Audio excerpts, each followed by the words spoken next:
Hello students, I hope कि आप सभी ने पार्ट 1 और पार्ट 2 अच्छे से कर लिया होगा। अभी तक हम परम्यूटेशन एंड कॉम्बिनेशन में टोटल 5 पॉइंट्स डिस्कस कर चुके हैं। तो अब आगे बढ़ते हैं। 6th point, number of ways for selection of any r objects out of n distinct objects, यानी कि एन डिस्टिंक्ट ऑब्जेक्ट्स में से किन्हीं भी आर ऑब्जेक्ट्स को सिलेक्ट करने के टोटल तरीके कितने होंगे। फ़िलहाल ये तो हमें नहीं पता है कि एन डिस्टिंक्ट ऑब्जेक्ट्स में से किन्हीं भी आर ऑब्जेक्ट्स को सिलेक्ट करने के तरीके कितने होंगे, लेकिन ये हमें ऑलरेडी पता है कि एन डिस्टिंक्ट ऑब्जेक्ट्स में से किन्हीं भी आर ऑब्जेक्ट्स को अरेंज करने के तरीके कितने होते हैं, और वो होते हैं NP-R, यानी कि n factorial divided by n minus r factorial. Logically जब भी हमें n डिस्टिंक्ट ऑब्जेक्ट्स में से किन्हीं r ऑब्जेक्ट्स को एक लाइन में अरेंज करना होता है, तो हम लोग बेसिकली करेंगे क्या। सबसे पहले हम उन n डिस्टिंक्ट ऑब्जेक्ट्स में से किन्हीं r ऑब्जेक्ट्स को सिलेक्ट करेंगे और फिर वो r ऑब्जेक्ट्स जो सिलेक्ट हो गए हैं उनको एक लाइन में अरेंज करेंगे। फॉर एग्ज़ाम्पल, अगर कोई मुझसे कहे कि इस क्लासरूम के 50 स्टूडेंट्स में से आप किन्हीं भी 10 स्टूडेंट्स को बाहर एक लाइन में अरेंज कर दो, तो मैं सबसे पहले क्या करूँगा, मैं इन 50 स्टूडेंट्स में से किन्हीं भी 10 स्टूडेंट्स को सिलेक्ट करूँगा और वो 10 स्टूडेंट्स जो सिलेक्ट हो जाएंगे उनको फिर बाहर एक लाइन में अरेंज करूँगा।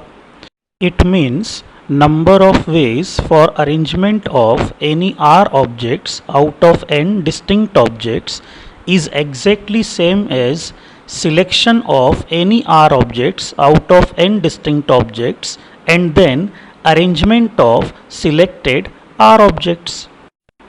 Therefore, NP-R is same as number of ways of selection जो हमें पता नहीं है, मान लेते हैं x, and then arrangement of selected r जो हमें पता है कितना होता है आर फैक्टोरियल, यानी कि NP-R is equal to number of ways of selection and then arrangement of selected are.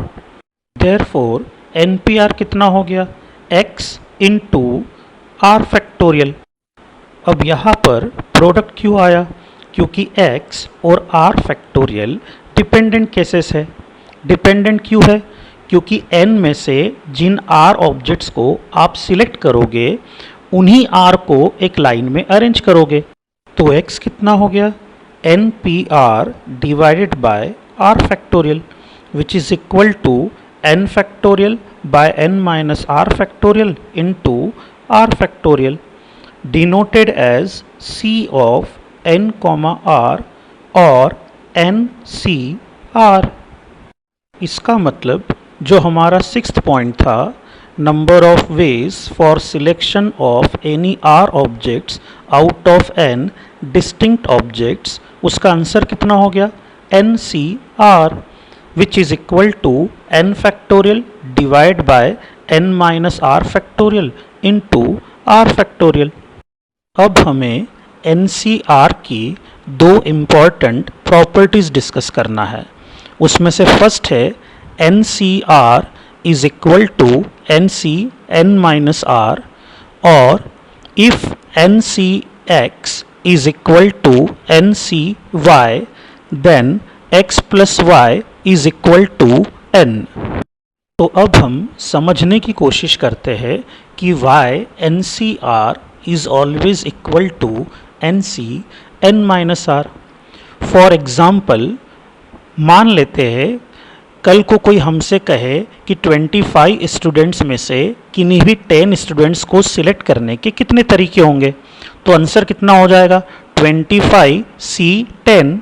But अगर आप थोड़ा ठंडे दिमाग से सोचो तो जब भी 25 में से किन्हीं भी 10 स्टूडेंट्स को सिलेक्ट करने की कोशिश करोगे तो आपकी जानकारी के बिना उन्हीं 25 में से 15 भी सिलेक्ट हो रहे हैं, और जब भी आप उन 10 को बदलने की कोशिश करोगे तो 15 अपने आप बदल जाएंगे। इट मीन्स 25 में से 10 को सिलेक्ट करने के तरीके एग्जैक्टली उतने ही होंगे जितने तरीके 25 में से किन्हीं भी 15 को सिलेक्ट करने के तरीके होंगे। सिमिलरली n में से किन्हीं भी r को सिलेक्ट करने के तरीके एग्जैक्टली उतने ही होंगे जितने तरीके n में से किन्हीं भी n माइनस r को सिलेक्ट करने के होंगे। Therefore NCR is always equal to NC n minus r। तो अब हम NCR की सेकंड प्रॉपर्टी पर आ जाते हैं, जो है NCR plus NCR minus 1 is always equal to n plus 1 CR। इस प्रॉपर्टी को एक एग्जाम्पल से समझने की कोशिश करते हैं। For example, find number of ways of selecting 4 और 5 objects out of 10 distinct objects. यानी कि मुझे 10 डिस्टिंक्ट ऑब्जेक्ट्स में से किन्हीं भी 4 या 5 ऑब्जेक्ट्स को सिलेक्ट करने के टोटल तरीके चाहिए। अब इसके लिए हम करेंगे क्या? सबसे पहले हम 10 में से किन्हीं भी 4 ऑब्जेक्ट्स को सिलेक्ट करने के तरीके लिख लेते हैं। वो कितने होते हैं? 10C4।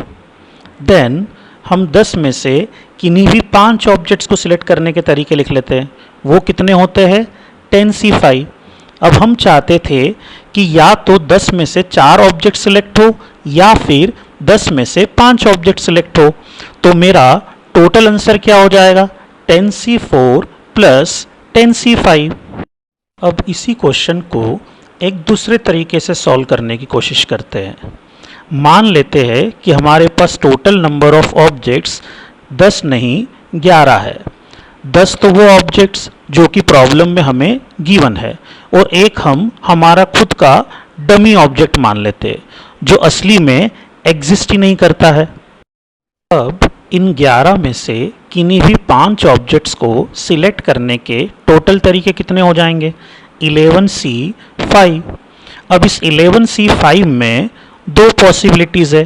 पहली, या तो इन 5 ऑब्जेक्ट्स में डमी ऑब्जेक्ट सिलेक्ट हुआ है या फिर इन 5 ऑब्जेक्ट में डमी ऑब्जेक्ट सिलेक्ट नहीं हुआ है। अगर इन 5 ऑब्जेक्ट्स में डमी ऑब्जेक्ट सिलेक्ट हुआ है, यानी कि गिवन 10 ऑब्जेक्ट्स में से केवल 4 ही सिलेक्ट हुए हैं, और अगर इन 5 ऑब्जेक्ट्स में डमी ऑब्जेक्ट सिलेक्ट नहीं हुआ है, तो फिर गिवन 10 ऑब्जेक्ट्स में से एग्जैक्टली 5 ऑब्जेक्ट सिलेक्ट हुए हैं। इट मीन्स हमारे सवाल के दोनों केसेस इसमें अपने आप ही इंक्लूड हो गए। अगर डमी ऑब्जेक्ट सिलेक्ट होगा तो आपको गिवन ऑब्जेक्ट्स में से केवल 4 सिलेक्शन मिलेंगे, और अगर डमी ऑब्जेक्ट सिलेक्ट नहीं होगा तो आपको गिवन ऑब्जेक्ट्स में से 5 सिलेक्शन मिलेंगे। Therefore 10C4 plus 10C5 is equal to 11C5। तो अब हम वापस हमारी NCR की सेकंड प्रॉपर्टी पर आ जाते हैं। अब वो सेकंड प्रॉपर्टी क्या कहना चाह रही थी कि NCR plus NCR minus 1 is always equal to n plus 1 CR। यहाँ पर लेफ्ट हैंड साइड में क्या लिखा हुआ है? Number of ways of selecting R minus 1 और R objects out of n distinct objects. और राइट हैंड साइड में क्या लिखा हुआ है? Number of ways of selecting R objects out of n plus 1 distinct objects, जिसमें से n तो गिवन ऑब्जेक्ट्स है और एक हमारा डमी ऑब्जेक्ट है जो असली में एग्जिस्ट ही नहीं करता है। तो होगा क्या? जब मैं इन n प्लस 1 ऑब्जेक्ट्स में से किन्हीं भी R ऑब्जेक्ट्स को सिलेक्ट करूंगा तो उन R ऑब्जेक्ट्स में या तो डमी ऑब्जेक्ट सिलेक्ट होगा या डमी ऑब्जेक्ट सिलेक्ट नहीं होगा। अगर डमी ऑब्जेक्ट सिलेक्ट हो गया, इट मीन्स n में से केवल R-1 ऑब्जेक्ट ही सिलेक्ट हुए, और अगर डमी ऑब्जेक्ट सिलेक्ट नहीं हुआ, इट मीन्स n में से R ऑब्जेक्ट सिलेक्ट हो गए।